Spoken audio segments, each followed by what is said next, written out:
Greetings, how y'all doing this evening? All right.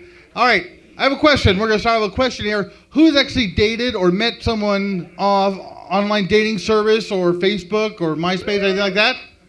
Yeah. Who still has who actually remembers MySpace? Okay, now for the question. Who actually still uses their MySpace? Wow. You fucking losers. No, actually, I met my wife on MySpace a couple years ago, and we dated for about 9 months. And after about 9 months, I come to realize there's a correlation between myself, a burnt pizza, and a frozen beer still in the freezer. All three of us didn't get pulled out in time. So I have a kid of my own. I have one of my own and two from my wife's previous victim. I realize kids change you. They actually really do. They change how much you can drink. They change how much money you have in the bank. They change what you can watch on the TV and movies. And if I hear "Let It Go" one more time, I'm going to kill somebody. But more importantly, they change how much you can have sex with your wife. But we figured a solution for this. We use Vaseline on the doorknob. Now they just can't get in. You know, a couple months ago, my wife bought me those little sex coupons, for the adult bookstore, for a free blowjob, anal, tie up in the corner for a couple hours. They were fine. They were pretty fun. But we got invited to an orgy a couple weeks ago, and I couldn't find a Groupon anywhere for that at all. My wife and I like trying something different every now and again. She wanted a role play. I said, okay, I got a new game. We're going to play fast food. I'm going to be the king, and I'm going to have you my way. Yeah, baby, I got your Whopper. Then she turned to me and was like, well, okay, I'll play Wendy. What? Where's the beef? Yeah, she got me. After we found out my wife was pregnant, she come to me like, how did this happen? We were being careful. Well, my dear, I was in the Navy. My dad's father was in the Navy and the Coast Guard Auxiliary. My dad's father was also in the Coast Guard Auxiliary, and my mom's father was in the Italian Navy. I just come from a long line of seamen. A true fact, in 1902, Hamilton Beach, your favorite blender maker, got the patent for the first electric vibrator. Probably using the new company slogan, build it and they will come. For those, I'm sure everyone's heard they've been making these flavors of condoms lately. One of the flavors I heard of is bacon. I could see this being really big in the gay community.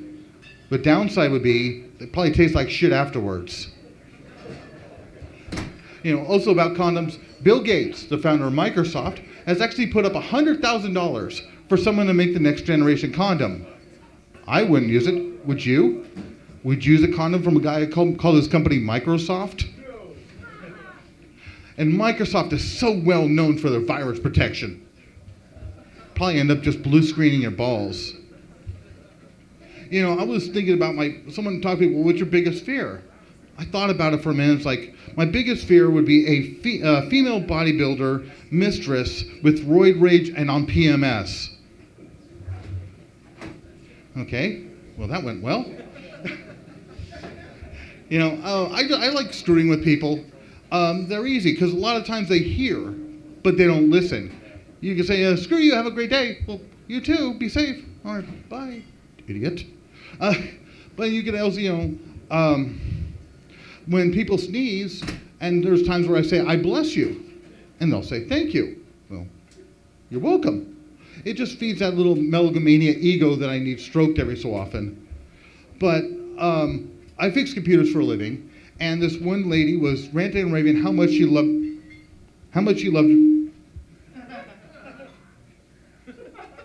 I'll stay here. How much she loved her internet access. Well, after a little bit of poking and prodding and steering the conversation, I got this lady, who's in her 50s, about 60, 70, to actually say, I love cocks. Yes. And I'm just sitting in the corner, stupid twit. As I said, it's really easy to steer the conversation. People hear, but they don't listen. About who here, all the personality types, type A parts personality, type B. I think there should be a new one called type I, standing for idiot. I'm thinking most of these idiots or type I personalities are these pompous, self-centered, self-serving, know-it-all jackasses that talk a bunch of shit but don't know what the fuck they're talking about. Now that I think about it, a lot of those type I, what I call I personalities, would be also type A. Let's put them together. Type AI personalities, artificial intelligence. That works pretty good. My mother-in-law, she is insane. I'm not being mean, she actually is. She has a certificate and the medicine cabinet to prove it. A couple of years ago, she actually threatened to carve my stepson up like a Christmas turkey. I'm not joking about it, she actually did. She was in the hospital a couple of years ago, and there's all these new high-tech beds. And they were, look at this, all computerized, move up and down. Well, that's normal. Nurse, massage. Well, that's cool. Wait. I'm surprised it didn't break. And there was this button that says therapy. What the fuck is therapy? I hit this button. The bed starts going up and down, bouncing, going side to side, going crazy. When everything finally calms down, the nurses and doctors are running in. I'm thinking like, yeah, I feel a lot better now. Thanks for the therapy. Okay. My son a couple weeks ago asked me what happened to all my hair, and I said, "Well, Michael, every time you lie or do something bad, Daddy loses his hair." Stops and thinks for a second. Said, "Well, that explains why Grandpa has no hair." That kid's gonna be smart, or at least quick. I was raised, I'm Jewish, but we were in a very poor household. My parents haggled for everything. They tried to get discounts of whatever they get their hands on. My parents even haggled for my little brother's circumcision. After a little haggling, I guess my parents and my little brother got 25% off.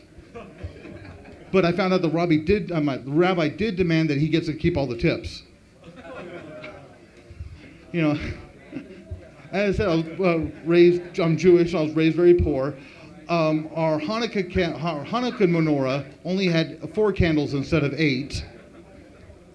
Somehow my parents always won the dreidel game. I don't know how the hell they did that. But we did have a TV with a remote. Hey, Joey, turn up the TV. Hey, Joe, turn that shit down. Joe, I can't see the game. Hold the antennas like this. Yeah, I guess I was the remote. For those who actually don't know, I was in the Navy. After being in the Navy for 4 years, 4 months, 8 days, and 17 hours, I realized Navy is an acronym. It actually stands for something. I'm over here again. It stands for Never Again Volunteer Yourself. Never again. One of the first knots I learned when I was on the ship was the hangman's noose. I should have seen that as an omen how my Navy career was going to end up. I ended up being put on a ship in Norfolk, Virginia, when I asked for being in anywhere up and down the West Coast. Our ship had 6 engines, 2 of them worked. How's that for military readiness? The only way we could get to the Gulf War, the first Gulf War, if they towed us. It was a piece of shit. But once again, we like fucking with people. We like sending these new people out for miscellaneous things that just don't exist or are bullshit. Like this one booter, he came up, he was just being an ass. I decided to send him to the medical department to acquire 10 inches of fallopian tube. And he left. Really? Okay. All right. And he just came back about 3 hours later, more well-versed in the female anatomy. Okay. A couple months ago, my friend made me listen to Skrillex, one of the worst experiences of my life. But I come to realize he's not a musician. He's a scrapbooker. He takes little bits and pieces of music and glues them together with Pro Tools. That's not music, that's scrapbooking. My grandmother scrapbooks, and she's probably a better musician than she is, and she's been dead for 20 years. All right, last one, let's see here. I got a speeding ticket last week. And the police officer asked me, well, did you see the sign that said 35 miles an hour? Well, I said, yes, officer, I did. But my therapist said I shouldn't be taking advice from inanimate objects. And signs, too. All right, well, that's my time. You all have a good evening. Be safe.